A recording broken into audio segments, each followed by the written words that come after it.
ভক্তি জীবন যারা শুরু করেছে এবং ভক্তি জীবন যারা করছে তাদের কতই না ভেবে চিন্তে কোনো দোকান থেকে কিছু কিনে খেতে হয় বা কিছু কিনে খেতে পারে। কারণ 10 বার ভাবতে হয় যে এই খাবারটার মধ্যে কোনো আমিষ জাতীয় জিনিস আছে কিনা, পেঁয়াজ রসুন আছে কিনা, এই সব কথা ভেবে চিন্তে তারপর কিনে খাওয়া যায়। আর নয়তো কিছু খাওয়ার ইচ্ছে হলে সেটা বাড়িতে বানিয়েই খেতে হবে। হরে কৃষ্ণ।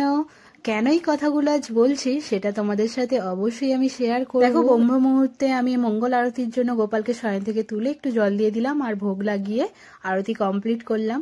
আর এখন একটু সকাল হয়ে গেছে, আমি আর আমার মা ফুলের বাগানে এসেছি ফুল তুলতে।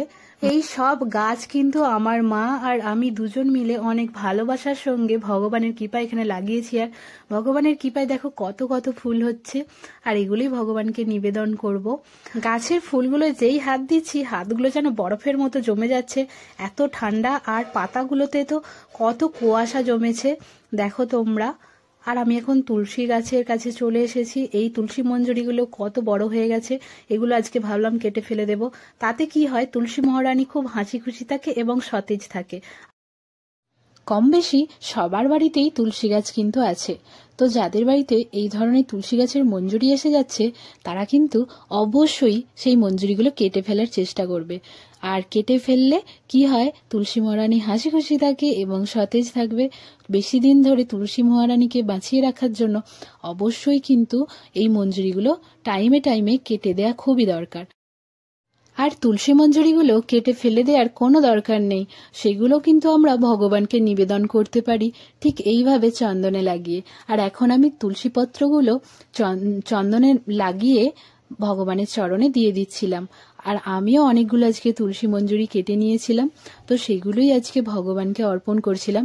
আমি কোনো তুলসী মঞ্জুরি ফেলে দিই না, আমাদের অনেক গাছ আছে। আর এইভাবে আমি সমস্ত তুলসী মঞ্জুরি সমস্ত আলেখ্যকে মানে ভগবানকে অর্পণ করি এইভাবেই। আর দেখো, এখন বাজে 4টে, আমি বেরিয়েছি গানের ক্লাসে। আসতে আমার খুবই লেট হয়ে গেছে, আমি এসে দেখি যে ক্লাস শুরু হয়ে গেছে অলরেডি।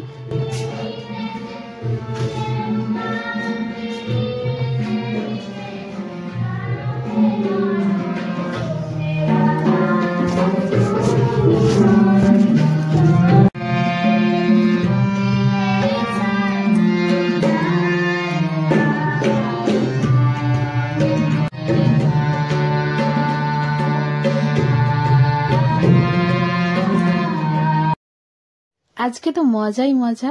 দেখো 100 টাকা পেয়ে গেছি। আসলে এক মাতাজির মেয়ের খুব খিদে পেয়ে গেছে, আমার এই ছোট্ট বোনটার। এও গান শেখে আর কি, তোমরা শুনলে এর গান, খুব সুন্দর গান করে। আমি যেটা প্রথমে বলছিলাম ভক্তি জীবন করলে কোথা থেকে খাবার কিনবো, কি খাবো, সেটা কিন্তু বাইরে খিদে পেয়ে গেলে এটা নিয়ে খুব চিন্তা হয়। তো সেটাই আর কি, এখানে সমস্ত আমিষের দোকান আছে, ভেজ দোকান খুবই কম, তাই মিষ্টির দোকানে আমরা যাচ্ছি। কি কিনতে যাচ্ছি আমরা? কি মিষ্টির দোকানে আমরা রোল কিনতে যাচ্ছি, মিষ্টি না। তোমরা সবাই জানো যে মিষ্টির দোকানে নিরামিষ কচুরি বা সিঙ্গারা এগুলো পাওয়া যায়, কিন্তু আরেকটা মিষ্টির দোকান এখানে আছে যেখানে কিন্তু পনির রোল, পনির বল, পনির ভেজিটেবল, এইসব অনেক ধরনের জিনিস আর কি পাওয়া যায় মিষ্টির সঙ্গে সঙ্গে। দেখো, আর আমরা তো গিয়ে দেখছি পনির রোল শেষ, তো তার কারণে আর কি করব, পনির বল আর পনির ভেজিটেবল টাইপের কিছু একটা নাম বলেছিল, আমার মনে পড়ছে না, সেটাই নিয়েছিলাম। আমরা যখন থেকে দোকানে গিয়েছিলাম তখন থেকে মোটামুটি 3-4 জন শুধুমাত্র পনির রোলের জন্য আর কি বলছিল, কিন্তু শেষ হয়ে গিয়েছিল। আর কি করা যায়।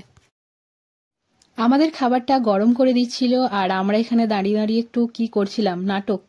তারপর দেখো খাবার নেওয়া হয়ে গেছে আর আমরা বেরিয়ে পড়েছি। তো আমরা যাচ্ছি আবার ক্লাসে গিয়ে তোমাদের দেখাচ্ছে। তো ক্লাসে ঢোকার আগে জগন্নাথের মন্দিরে একবার গেলাম, গিয়ে তোমাদের দেখো জগন্নাথকে দর্শন করিয়ে দিলাম আর আমিও দর্শন করলাম, প্রণাম করলাম, বেরিয়ে পড়লাম। একটু দেরি হয়ে গেলে তো আবার স্যার বকবে, এমনিতেই অনেকটা দেরি হয়েছে, দোকানে অনেকটাই ভিড় ছিল। তো জগন্নাথের কৃপা পাও তোমরা, জগন্নাথকে প্রণাম করে তাড়াতাড়ি চলে এলাম। আর আমিও এটা প্রথমবার আর কি ট্রাই করছিলাম, আমি এর আগে কোনোদিনও এই পনির বল বা এগুলো খাইনি, তো আজকে দেখবো কেমন খেতে। তো চলো তোমাদেরকে ভেঙে দেখাই যে এই বলটার ভিতরে আসলে কি আছে, হাওয়া আছে নাকি কিছু আছে। তো দেখো ভিতরটা কিছুটা এই টাইপের ছিল, দেখতে তো বেশ ভালো লাগছিল আর খেতেও কিন্তু খুবই সুন্দর।